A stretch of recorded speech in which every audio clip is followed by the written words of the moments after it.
오늘은 시편 117편 1절 2절 말씀을 공부하겠습니다. 우리 한 목소리로 한번 같이 읽겠습니다. 시작. 너희 모든 나라들아 여호와를 찬양하며 너희 모든 백성들아 저를 칭송할지어다.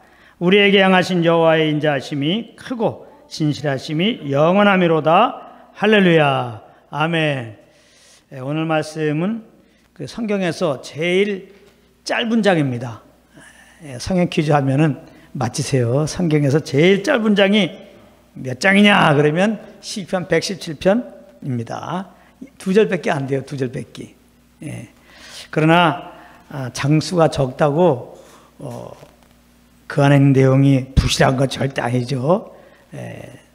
창세부터 계시록까지 모든 한 구절 한 구절이 다 우리에게 생명을 주는 그런 말씀이 담겨 있습니다. 비록 두 구절이지만은 어떻게 보면은 성경의 엑기스다 이렇게 볼 수 있어요. 오히려 이 성경은 무엇을 말하고 있는가 그것을 이 두 구절을 통해서 우리에게 말씀하시려고 오히려 이렇게 짧은 구절을 주셨다 이렇게 볼 수 있습니다. 그러면 성경이 무엇을 말합니까? 예수 그리스도에 관한 것이다. 할렐루야. 하나님의 아들 예수님이 우리의 죄를 대신 짊어지고 십자가에서 죽으시고 부활하셨다. 그러므로 아담한 죄인된 자들이 그 예수 그리스도를 구주로 영접함으로 믿음으로 죄사함 받는다. 영생 얻는다. 이것이 성경의 말씀입니다. 바로 시편 117편 1절 2절이 이 복음을 말씀하고 있는 겁니다. 왜 그러느냐? 오늘 말씀해 보게 되면은 너희 모든 나라들아 여호와를 찬양하며 너희 모든 백성들아 저를 찬송할지어다 그랬어요. 여기서 이제 모든 나라라고 하는 것은 이방 나라를 말하는 거예요. 이방 나라, 이방 백성들아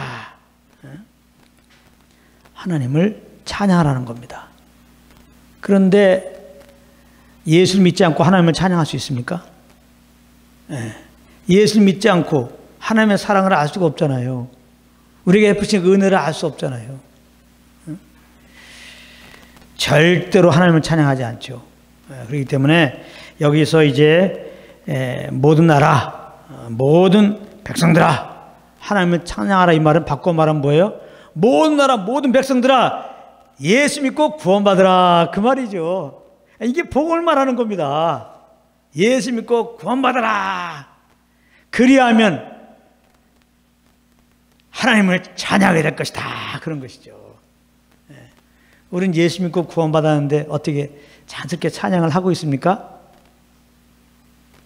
예수 믿고 구원받으면 당연히 어떻게 보면 구원의 열매는 뭐냐? 그 예수님 말미암아 하나님을 찬양하는 참여의 열매가 나와야 되는데 그렇지 않을 때도 있어요. 왜 그러느냐?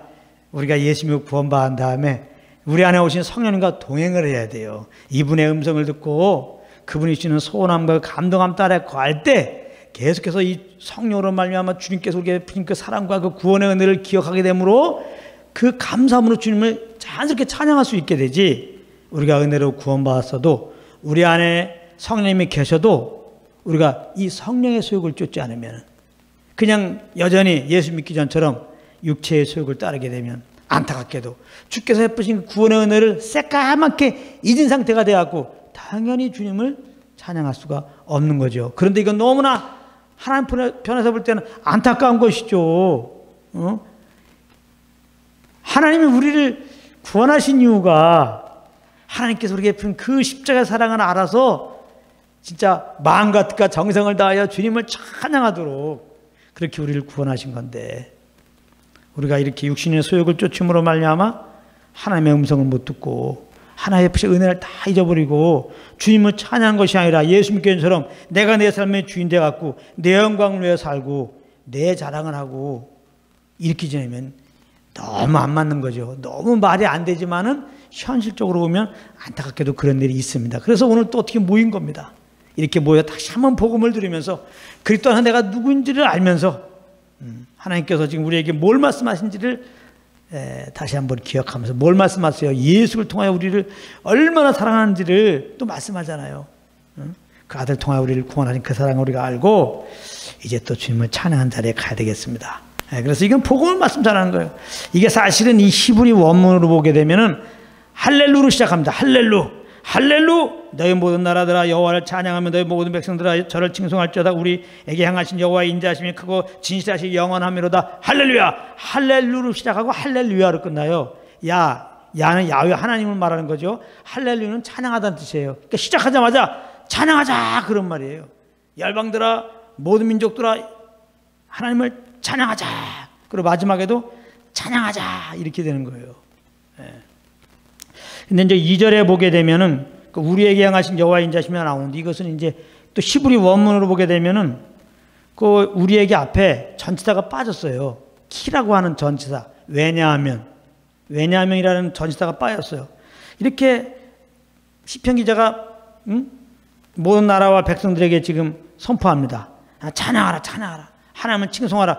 왜냐하면 찬양하고 모든 나라와 모든 민족들이 하나님을 찬양할 이유가, 칭송할 이유가 뭐냐? 우리에게 향하신 여호와의 인자하심이 크고 진실하심이 영원하미로다. 이게 재밌어요. 우리에게라고 표현되어 있습니다. 여기 뭐 저자가 누군지는 안 나와 있지만은 유대인일 거 아니겠습니까? 이스라엘 백성 중에 한 명이죠. 우리에게, 하나님의 택한 백성입니다. 우리에게 향하신 여호와의 인자하심이 크고 진실하심이 영원하미로다 이렇게 말하고 있거든요. 그렇기 때문에 모든 이방 나라여, 이방 영혼들이여 하나님을 지금 찬양하라는 겁니다. 여기서 이제 여호와의 인자하심, 진실하심 아주 시편에 많이 나오죠. 그 외에도 성경 보게 되면 여호와의 인자하심, 진실하심 이런 말이 나옵니다. 늘 말하지만 여호와의 인자하심과 진실하심 이란 말은 의미는 뭐냐? 여호와께서 그 언약하신 바를 반드시 이루시는 것을 말하는 겁니다. 여호와께서는 그냥 행하시지 않아요. 먼저 언약하시고 말씀하시고 그 말씀하신 대로 그 일을 이루세요. 절대로 하나님은 언약하지 않고 말씀하지 않고 어떤 일을 이루시는 법이 없습니다. 항상 말씀하시고 그 말씀을 이루시는 거예요. 그래서 하나님이 이스라엘 백성들에게 말씀하시고 이루셨다는 거예요. 그 여호와의 인자하심이 크고 그 진실하심이 영원하다는 겁니다. 그러면 하나님께서 그 택한 이스라엘 백성들에게 주신 언약은 사실 아브라함에게, 그들의 조상인 믿음의 조상이고 그들의 육적인 조상인 아브라함에게 언약한 것이죠. 아브라함에게 어떤 언약을 하셨습니까? 하나님이 아브라함에게 이제 너는 너희 본토 친척 아비 집을 떠나서 내가 내게 지시할 땅으로 가라 그러니까 그냥 말씀을 따라서 갔죠. 그리고 가나안 지경에 딱 머물렀더니 하나님이 그때 나타나셨잖아요. 이 땅을 너와 내 자손에게 주리라. 가나안 땅을, 저 이스라엘 땅을 영원히 주신다는 겁니다. 그렇게 언약하셨어요. 그렇기 때문에 2000년 동안 이스라엘이 디아스포라 됐죠. 자기 땅에 다 이제 흩어져 있었죠. 다시 그 고토로 모일 수 있는 확률은, 인간적인 확률은 없는 거죠. 그런데 때가 되니까 다시 또 다 모아주잖아요. 그 인자심과 진실함이 크신 거예요. 영원한 겁니다. 하나님은 언약한 것을 반드시 이루세요. 그리고 창세기 15장에 보게 되면은 이스라엘 백성들이 애굽의 종로로 하게 된다는 겁니다. 아브라함의 맺은 언약이에요. 종로로 하지만은 400년 만에 4대 만에 다시 거기서 끄집어낸다는 겁니다. 그래서 다시 이제 가나안으로 인도하신다는 겁니다. 이스라엘 백성들이 400년 동안 애굽에서 정말 있었죠. 종로를 하고 있었죠. 그들이 자력으로 애굽에서 나온다는 것은 불가능한 거죠. 근데 하나님께서 그 때가 되었을 때 그들의 그 고통을 들으시고 이미 모세를 따로 불러서 광야에서 40년 동안 딱 훈련시키시고 5년 자로 딱 준비시키시고 5년 자라는 것은 하나님의 말씀에 이렇게 순복하는 자로 그렇게 훈련시켰다는 거예요. 그러니까 모세는 아주 자기 의가 강하고요. 자기 생각이 많아요. 하나님 뭐라고 말하면 자기 생각이 막 더 곁들어져 가지고 그렇게 행동하는 자였습니다. 그래서 모세는 어릴 적부터 그 부모로 말미암아 이스라엘의 그런 어떤 리더로서 수련받은 걸 알았죠. 그래서 애굽에서 비록 잘할지라도 이제 내가 언젠가 되면은 이 애굽에 고생하는 애굽에 종로를 하고 있는 이 내 민족 히브리인들을 내가 이제 구원할 자로 하나님 난 부르심 받았다. 모세는 항상 그게 있었어요. 근데 그게 하나님의 지시 아래서 이렇게 이제 이스라엘을 구해야 되는데 어느 날 그 40살 정도 됐을 때 그 자기 히브리인, 자기 종족 히브리인이 애굽 사람에게 어려움을 당하니까 그냥 애굽 사람을 쳐 죽이잖아요. 히브리인들 나름대로 구원하려고. 근데 그 하나님의 명령에 안 떨어진 거거든. 자기 방식으로 나름대로 히브리인을 구원하려고 그래야 되거든. 그러니까 하나님 편에서 볼 때 이거 안 됐단 말이야. 훈련이 아직 안 됐다. 얘한테 뭐 시키면은 내일이 오히려 파토나겠다. 하나님이 훈련시켜요. 그래서 애굽으로 광야로, 미디안 강으로 보낸 겁니다. 40년 동안 철저하게 자기는 아무것도 할 수 없는 상태로 만들어버리고 주님 말씀하시면 이렇게 이끄는 자가 되게 하신 거예요. 그래서 하나님이 80산 되었을 때, 그 호렙산에 에서 떨기나무 가운데서 불꽃 가운데 나타나셔서 이제 모세를 부르시니까 말도 못한다고 그러잖아요. 나는 아무 능력 없습니다. 말도 못합니다. 말은 못하기는 모세가 얼마나 잘났는데, 학식이 많고요. 공부 많이 한 사람들은 말 잘하는 거 말 잘하게 돼 있어요. 공부 많이 하면서 들은 게 많으면 말을 잘하게 돼 있어요. 뭘 말을 못해. 근데 말을 못하겠다고 그래요. 그러면서 이제 하나님이 주시는 대로, 하나님이 주시는 말만 하는 단계로 이렇게 훈련시킨 거예요. 훈련.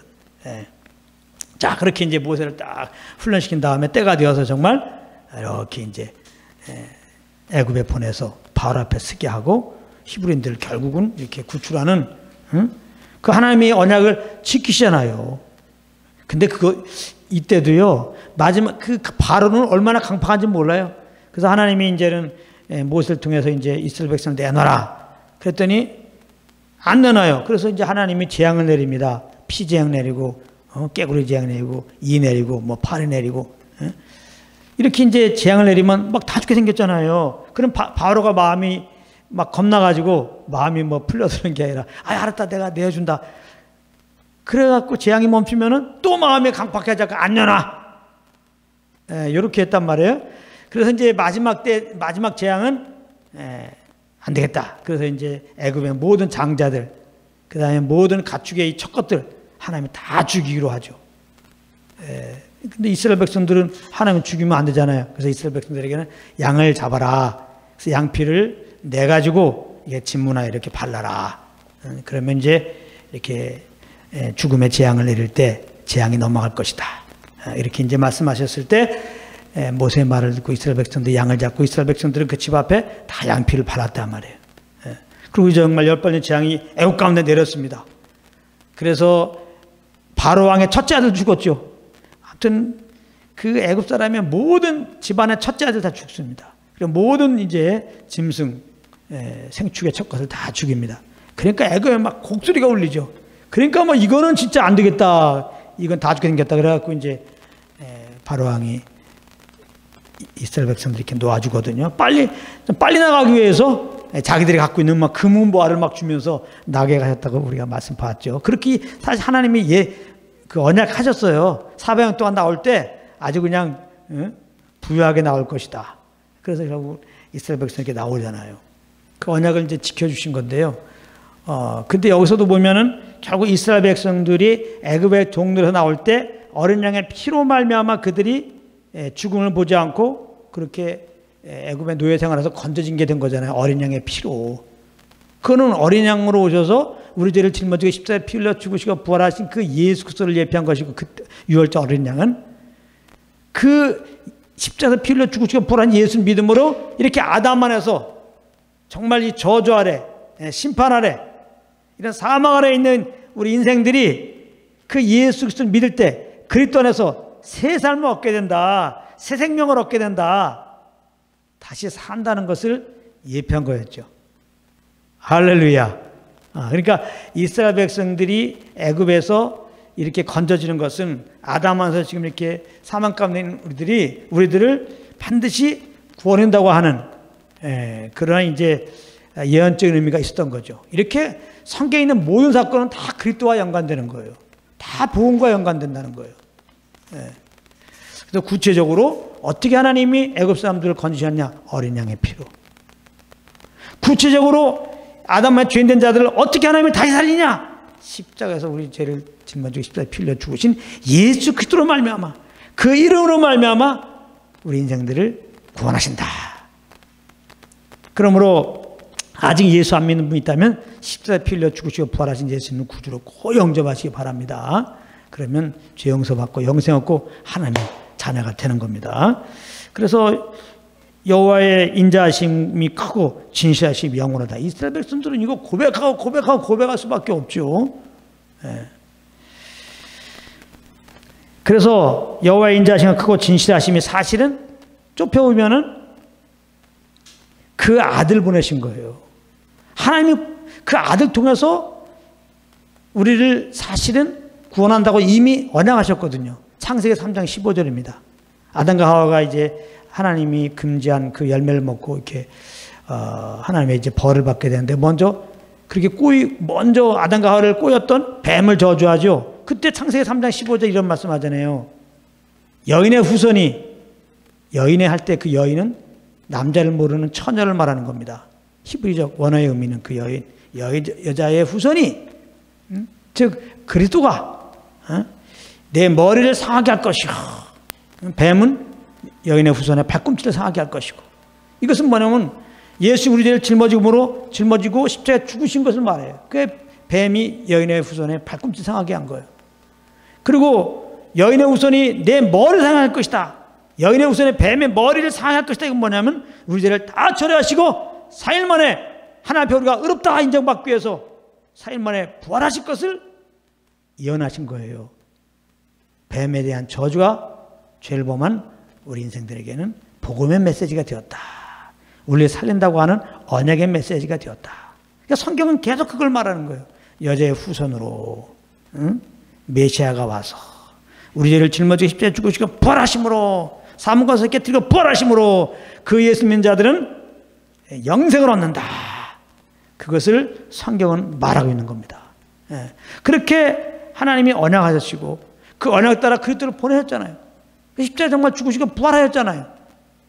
그러니까 여호와의 인자하심과 진실하심이 뭐예요? 예수의 십자가예요. 그게 예수의 십자가가 여호와의 인자하심과 여호와의 그 진실하심입니다. 근데 여기 보면 여호와의 인자하심이 크고 그랬거든요. 이 크고라는 말은 압도했다는 의미입니다. 압도. 막 그냥 넘쳤다 이 말이에요. 넘쳐. 여호와의 인자심이 막 넘쳤다. 우리에 대한 하나님의 사랑이 넘쳤어요. 그 아들 보내심으로 그 십자가에서 우리 대신 죽게 하심으로 하나님 우리에 대한 자기 사랑을 확증하셨다. 사도 바울은 이 사랑에 압도당했어요. 이 사랑이 막 강권돼 가지고 자기가 귀역이 받든지 천이 받든지 나는 오직 예수 그리스도만 증거한다. 내가 미쳐도 예수 그리스도로 미친 것이고 온전해도 예수 그리스도로 말미암아 온전한 것이 나는 오직 나의 삶은 이제 이 주님의 십자가의 사랑에 압도당해서 오직 그리스도만 위해서 나는 존재한다. 그것만을 위해서 산다. 나는 지금 그 주님의 사랑에 압도되어서 이렇게 내가 지금 복음을 증거하고 있다. 그 주님의 사랑에 압도되면 뭐야? 이렇게 주님을 찬양할 수밖에 없는 거예요. 하나님에 대해서는 찬양이고 세상 영에 대해서는 예수 믿으세요. 복음을 증거합니다. 예수 믿으세요.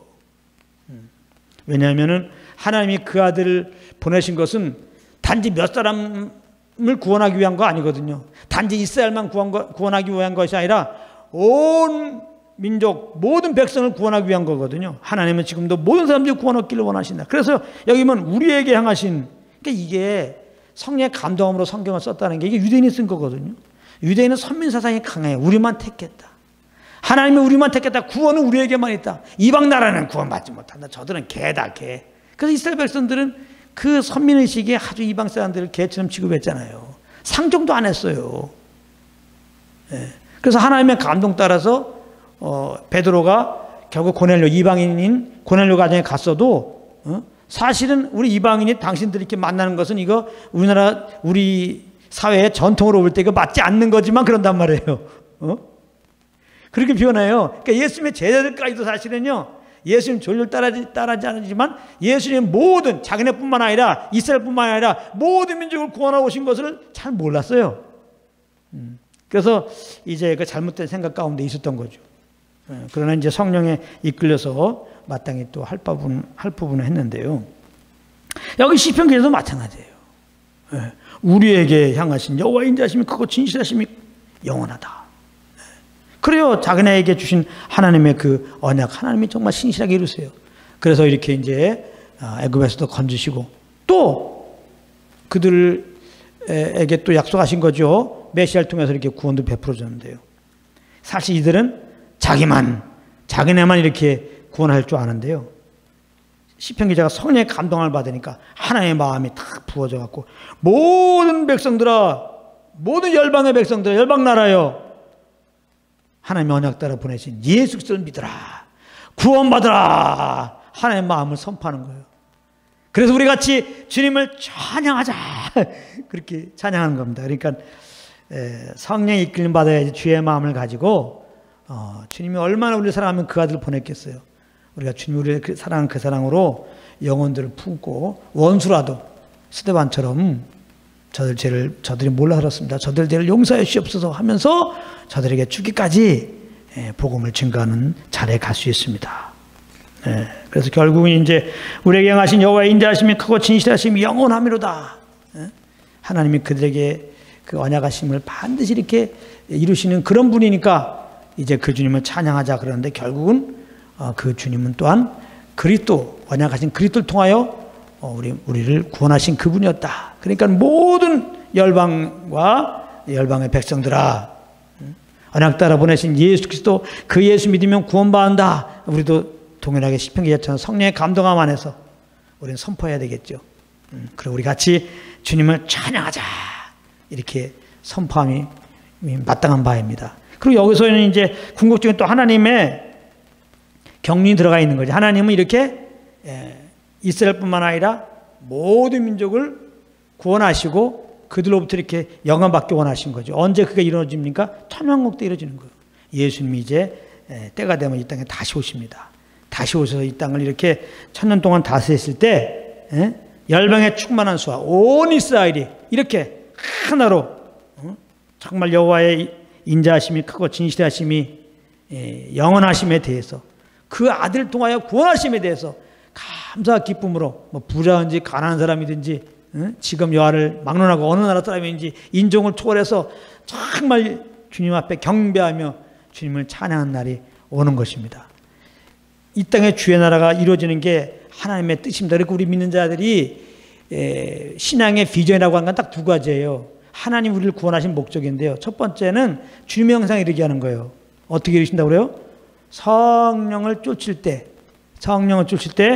이제 그것이 주님의 형상에 이르는 거라고 해서 우리가, 그러므로 주님의 형상에 이르기 위한 것이 아버지의 뜻이기 때문에 우리는 늘 성령과 동행해야 된다. 또 주님의 형상에 이르자 그래서 주님을 본받자 그러면서 내 의로 그런 거 하지 마시고요. 또 한 가지는 이 땅에 주의 나라 이루기 원하는 거예요. 주의 나라 이루기예요. 이 땅에 주의 나라라고 하는 것은 하나님이 통치하는 나라. 그리스도가 이 땅에 오셔서 통치하기 원한단 말이에요. 그래서 우리가 항상 먼저 그 나라와 그를 구하잖아요. 뜻이 하늘에서 이룬 것 같이 이 땅에서 주의 뜻이 일어나도록 기도하라고 그랬잖아요. 주 예수여 어서 오소서. 이 말은 뭐냐면 주 예수여 이 세상을 통치하소서. 그래서 아버지 뜻이 이루어주소서. 그렇기 때문에 우리가 내가 주의 형상 되기 위해서 늘 성령과 동행하면서 동시에 이 땅에 주의 나라가 이루어지기 위해서 먼저는 내가 주님의 통치를 받아야죠. 역시 성령의 인도 안 받는 것이 주의 나라가 이 땅에 이루어지는 거예요. 그런가 하면 영혼에게 복음을 증거하는 것이 주의 나라가 이루어지는 거예요. 왜냐하면 한 영혼이 예수 믿고 그분의 통치 아래 들어가면은 그게 주의 나라가 이루어지는 거니까요. 그러니까 주의 나라가 이루어지는 것은 한 영혼이 구원받는 거다. 그러면서 주의 나라 이루는 것은 한 영혼 구원을 위해서 기도하고 한 영혼 한 영혼에게 복음을 증거하는 것이다.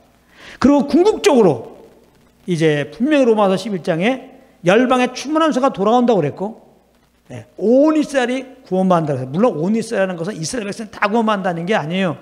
그 남은 자들이 있습니다. 남은 자들이 다 돌아오는 거예요. 그렇게 하나님이 이렇게 분명히 말씀하셨어요. 그래서 예수님이 오실 때 열방에 믿는 자들, 또 이스라엘은 예수님 오실 때 이렇게 회개의 샘을 터지게 하시고 그들이 찌는 예수를 보고 동시에 예수님을 믿고 주 예수에 어서 오소서 이런 일들을 보이시고 이제 예수님이 오시거든요. 그래서 이제 이렇게 모든 민족이 궁극적으로 구원의 예수님께 절하면서 주님을 높이는 일들이 있을 것입니다. 그러니까 우리는 이런 주님의 방향성을 바라보면서 우리가 기도도 하고 또 우리가 복음을 증거하는 건데, 성령을 쫓으면 그렇게 인도하세요. 시편 기자처럼 성령의 인도함 받으면 주님의 여호와의 진실하심의 진실하심, 즉 예수께서 십자가의 은혜를 알려주시고 십자가를 통한 하나님의 사랑을 알려주시고 그 마음으로 영혼들을 바라보면서 저들이 정말 이렇게 주님께 돌아오길 원하는 마음으로 기도하게 하시고 저들에게 복음을 증거하게 하시고 궁극적으로 이제는 열방의 충만한 수가 돌아오고 온 이스라엘이 돌아와서 이제 다시 오실 예수님, 이 땅을 통치하실 예수님 앞에 다 무릎 꿇고 이제는 온 찬성이 온 세상을 덮는 말이죠. 물이 바다를 덮은 같이 여호와 영광을 인정하는 그런 세상, 그런 세상에 대해 세상을 바라보면서 이렇게 기도하고 성령을 쫓아서 복음을 증거하는 일들을 할 수가 있겠습니다. 늘 성령을 쫓아서 하나님 마음에 합한 자의 삶이 당연히 되는 여러분 되시기를 예수님으로 축복합니다.